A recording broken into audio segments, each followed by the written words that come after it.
The Journey to America. God help me, screamed Marie in pain.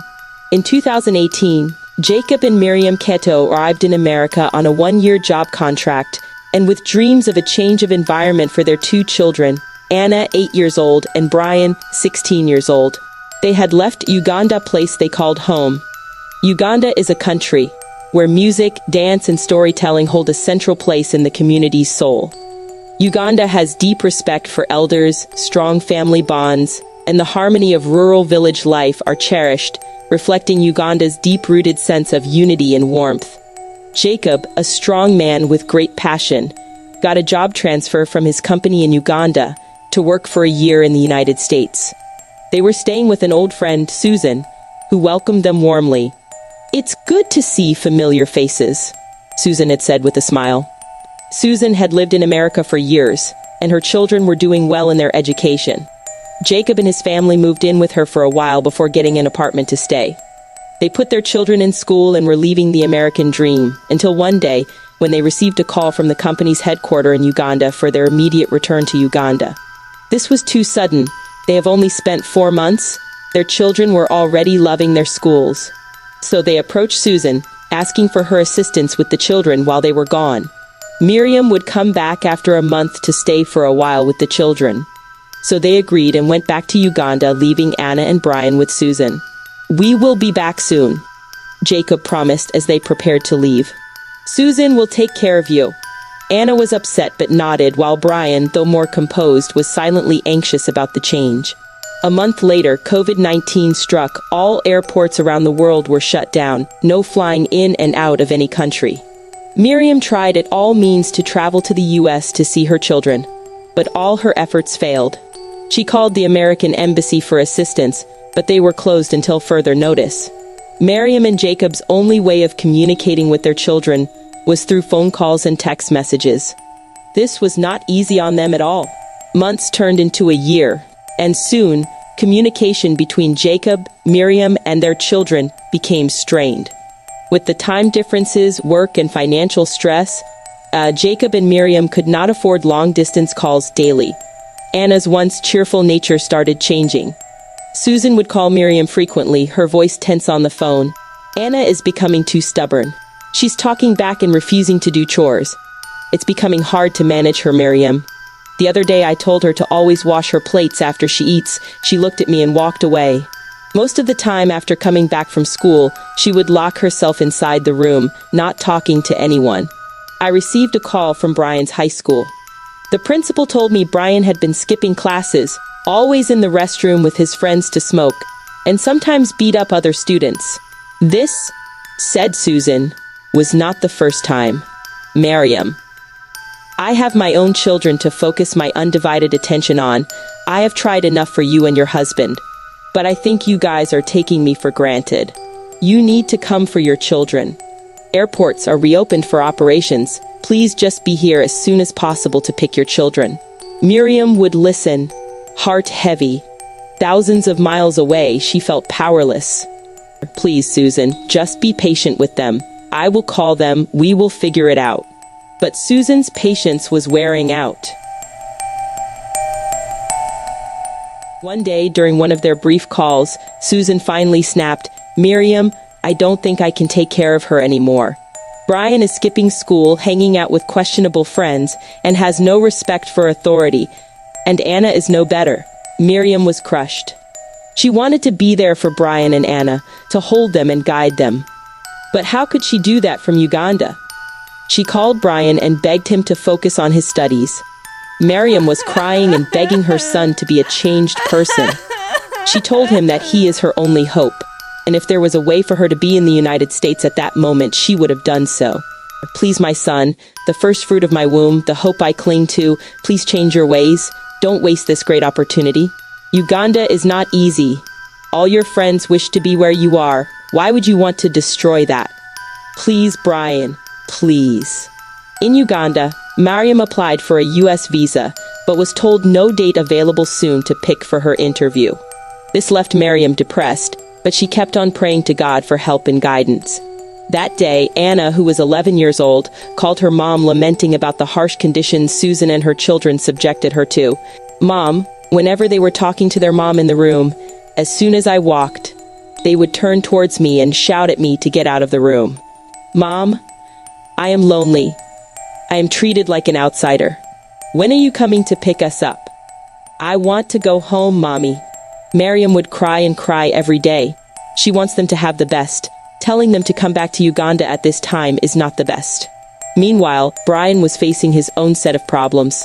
He had been accepted into a local college, but without his parents around to support him financially or emotionally, life became difficult. Before he got admission to the college, a friend of his tried to introduce him to drug trafficking. His friend came to pick him up. As soon as he got into his friend's cry, his ears started ringing vigorously. He screamed. Then he heard his mother crying. He checked his phone instantly to see if the mom was on the phone, but his phone was off. The moment his friend started the car, he heard his mom scream his name. Instantly, he jumped out of the cry.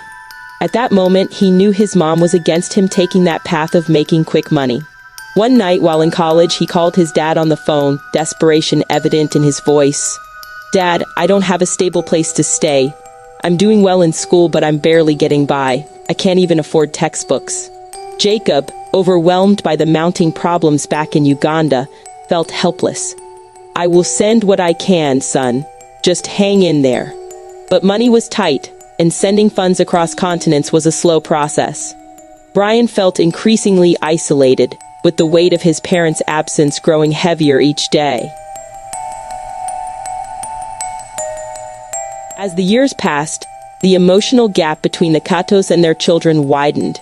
Anna became more rebellious, acting out in ways that Susan struggled to control. She would come home late, sometimes not at all, and her grades were bad. Susan, now beyond frustrated, threatened to send her out into the streets. Anna's behavior was her silent cry for help. She missed her parents terribly, but didn't know how to express her pain. Susan, though with good intentions, didn't have the emotional tools to handle Anna's rebellion. She wasn't her mother, and Anna never let her forget that. Back in Uganda, Jacob and Miriam were facing their own set of challenges. They had expected to return to America within a year or two, but family obligations, business failures, and the unexpected illness of Miriam's mother kept them rooted in Uganda longer than anticipated. To make matters worse, the American embassy in Kampala, Uganda, has stopped giving out visas to applicants. One evening, after a particularly difficult phone call with Susan, Miriam broke down. I feel like we failed them, Jacob. Anna is suffering, and Brian is out there struggling on his own. I should have stayed with them. Jacob tried to comfort her, but his own guilt weighed heavily on his heart. We did what we thought was best. But now, I'm not sure anymore. They both knew they had to go back to America to reunite with their children, but financially and without a visa, the journey seemed impossible. One evening, Brian sat outside the library on campus, exhausted. He had just finished a grueling shift at a local diner, and all he wanted was to collapse. A classmate, Jason, walked up and noticed Brian's condition. Dude, you look rough. Are you okay? Brian forced a smile. Just tired. Got a lot on my plate. Jason sat beside him and offered him an energy drink. You're always hustling, man. Don't you have family to help you out? That simple question hit Brian hard. Yeah, they're just not here. He confided in Jason about his struggles, about his parents being stuck in Uganda, and how he had been fending for himself for years. Jason listened quietly before responding, Man, you've got to reach out to someone. You can't keep doing this alone. Anna, now 15, had spiraled even further. One night, after an argument with Susan about her coming home late again, Anna screamed, You're not my mom! You don't care about me. I don't even want to be here anymore. She stormed out, slamming the door behind her. She wandered the streets for hours, feeling lost and abandoned. Finally, she found herself sitting on a bench at a park, crying silently. She missed her parents so much it hurt, but she didn't know how to process those feelings. At that moment, she realized she didn't want to keep living like this, angry and alone. Months passed, and the situation continued to deteriorate. Brian finally finished college but couldn't get employment because he was out of status. Anna, after an emotional confrontation with Susan, started seeing a therapist, where she began working through her feelings of abandonment. Meanwhile, Jacob and Miriam were doing everything they could to save enough money to return to America. They knew their children needed them more than ever. The guilt and the pain of being so far away weighed on them every day.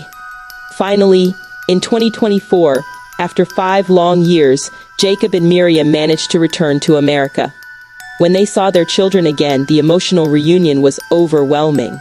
Anna, who had been so angry and rebellious, clung to her mother, tears streaming down her face. "I'm so sorry, Mom. I missed you so much." Miriam held her tightly, whispering, "We're here now. We'll never leave you again." Brian, now a college graduate, stood tall but couldn't hide his emotion. "I'm just glad you're back," he said, hugging his father.